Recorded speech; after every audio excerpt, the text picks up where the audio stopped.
Hello, everyone. This is the Bobbi Jo and the Sheena Show. We hope you're having a great, fantastic day. Two friends, two colleagues here to help you change your mindset. What are we going to talk about today, Miss Sheena?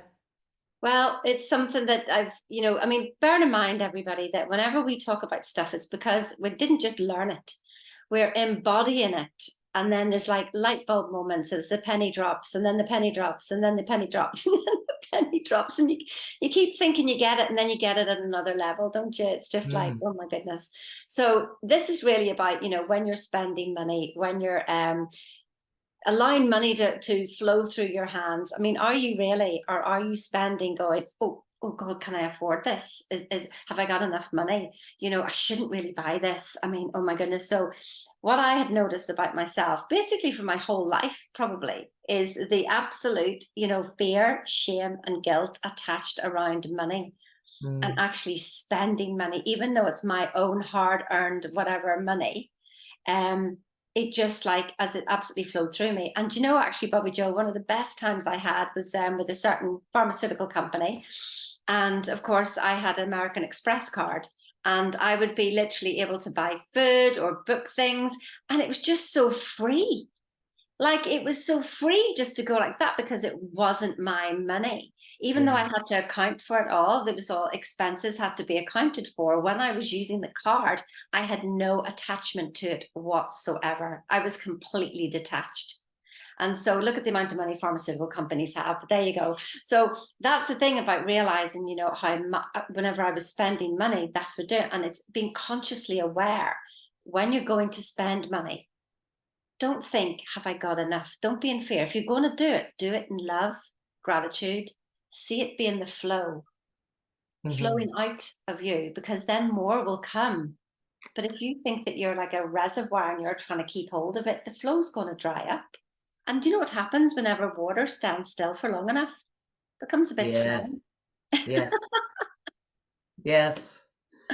All right. So we're talking about abundance and prosperity and money. And yes, it's about a belief system. Bottom line, the foundation is what is your belief about money? So you can listen to us, but are you going to heal this? Goodbye, hon. Honey's off to work today. So, you have to think about what is the belief? How did you grow up? What was the paradigm with your parents, your family, your social environment about the money? And you really need to do the work. This is like you're going to run a race, you're going to join the gym. The weight doesn't come off. Not going to finish the marathon. You got to do the work, people. So you have to write down, really sit the chair and the pen to paper and go, what is my belief about this? You believe you're in the flow because that is the laws of cause and effect. And we do this every week at my spiritual center. It's called tithing. And it's really a tricky a subject because I remember years ago when went to visit churches, it was like, is $5, $10, $20? Like you felt weird. Why am I giving money? Are they going to look at me funny if I don't give money? Do I just act like I'm putting money in the basket? And it's just not. It's about being in the flow of life. You give because you know that that's the way you're always going to be. The universe is always going to get you back, right? There's gravity, laws of cause and effect. And there's one thing you just have to say is that vibration, like she said, are you in peace, love, joy? Because those are the highest vibrations. But I used to do it, definitely. You go in and you look at a price tag, whether you're going to buy that shirt or not. I remember I did that once. I was in Maine, my blue sparkly shirt. You guys see me. Actually, it's in the Bobbi Jo Sheena show, that one. I was in Maine. I was in Portland. I was in this store and they were pulling out these new clothes. And I saw that it was really pretty and blue and it's got sparklies on it. And I walked out and I just couldn't let it go. I went like a half a block or so. And you've been there, Sheena, in Maine. And I walked like a half a block or so and I said, I don't care what that shirt is, I'm buying it. And I still have it. It's probably 10 years later. And I got so much joy out of that shirt. And it probably was like $120. A lot of people, that's expensive when you can go to Target or Walmart here in the States and get a shirt for like $8. But I love that shirt. How does it make me feel every time I put it on? I mean, we have it on the YouTube channel, right? That's the one you see. And I'm only going to talk once and I'll be done and that's it. But I wanted to say this is that you have to think about who you're employing when you buy that shirt.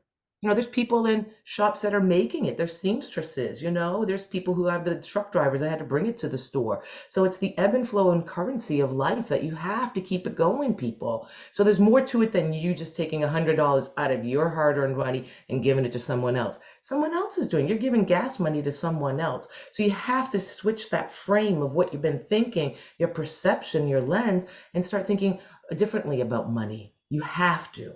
For it to flow in, you have to. You have to. And it all starts up here because you operate 96% from the subconscious mind. And if you don't know who you really are at the foundation, you're never going to change. Because I'm telling you, money's being made here in the United States at the mint every day. And they say 1% of the population is making like 90 something percent of the money. So there's a lot of it to go around. Stop believing that. It's hard to make. I have one friend. Every time I talk to her, and the girl's rich. She's got Rolexes. She's got 2 houses. And she's like, you got to work hard for the money, Bob.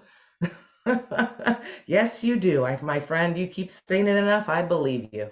That's all I have for you today, everyone. Start thinking about what is your perception of money? What is your belief about it? And just get into the flow of it. Yeah, exactly. Just what you said there, like whenever you give, it doesn't matter what shop you're giving money to, the person who's serving you, that is their gas money, that is their money that they're going to take their children out with.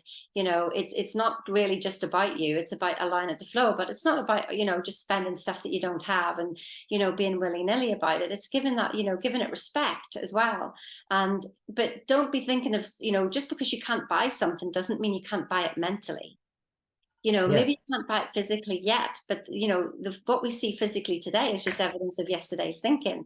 So how Hmm. about when you see that Rolls Royce, if you wanted a Rolls Royce and you thought, yeah, that's mine, or the Ferrari or the blue shirt, you may not have the money now to do it, but you can go, yeah, I like Yeah. that. And see yourself wearing it. Play with it. Play with that idea. Go and try it on, for goodness sake. Go and look at the cars. Go and sit in them, feel them, and then go and play in your wonderful imagination and just gift yourself that and see yourself rising. Just feel the rise and just pretending. Wouldn't it be nice if? Mm. So that's a And good yet, way. Yeah. No, I was just going to say that was a good when way you to get into end the there. Just feeling, like, what wouldn't you it be do nice there. if? Well, we are being like aliens right now. You're giving me a red light. Can you hear me? And what she's saying there is getting in the vibration. And what does that all mean, getting in the vibration? Because then you've raised your consciousness of it and you attract more because you vibrate where you're at. Like when you're having a crappy day, you attract that into you. Your more crap happens because your vibration. You need to take a time out and meditate and bring your vibration back up so you attract good things. I'm going to say one thing. Here in the United States, we tip, and I used to waitress. So I hate when I go out with somebody, say the bill's $100, and say the tax is like another $10. I hang out with some people, I don't really by choice, but they'll go, oh, well, it's really $100. That $10 was tax. That is a low vibration. Give the friggin' waitress the extra $2, please. You holding on to that $2 is really limiting and it's a really BS. Like, I'm just like, here, you can have an extra 20. Oh my goodness. Tip, tip, tip. I used to know, yeah, people and they tip and they'd give me that. They'd use a coupon and tip on the cheaper one. And it's like, did that $3 really carry you over? But maybe that's how some people get rich. They count every penny. But I don't think so. I think you have to be in the flow of it. So tip the waitress and bartenders a little bit more. Tip people. I know a millionaire. It's a friend of a friend, and every time he finds a penny, he picks it up. And my best friend was like, "You pick up pennies? You're a millionaire." And he goes, "Because in it says God I trust, and I have faith that I am always provided." And so it's just a confirmation to him that every time he picks up that penny, that he's in the flow and he is blessed. Huh? That How's is that it. one? There's those pennies make up the millions, isn't it? And that's the Yeah. thing. If we look at a penny and go, but the micro builds the macro. And, so looking after the pennies will look after the millions. And Yeah, well, if appreciate, there's 8 billion people here, right? If they all gave me a penny, whoo! So you have to look at it, right? How Bob used to say it, how to make a million look small. So, just change your perception, change your view, because I'm telling you, you're the one who's holding yourself back, and that's a hard pill to take when you go, I didn't choose this, I'm poor. That's why fifth and fourth generations poverty. It's the mindset. You've been carrying that with you. Start changing today. You can change. How many? I met people that after 50, they became wealthy. Yep, you're only one thought away from that. How's that thing? How's Thought that feel? That away. feel awesome that you knowing you can get out of the situation you are and you're holding the key to it. Sheena's book. Where is it? It's over here. Never far. The key, the secret to happiness, the key. It's right here, baby. Change that mindset. Read her book. We'll talk to you soon. Have a great day. Be prosperous. Cheerio now. Bye.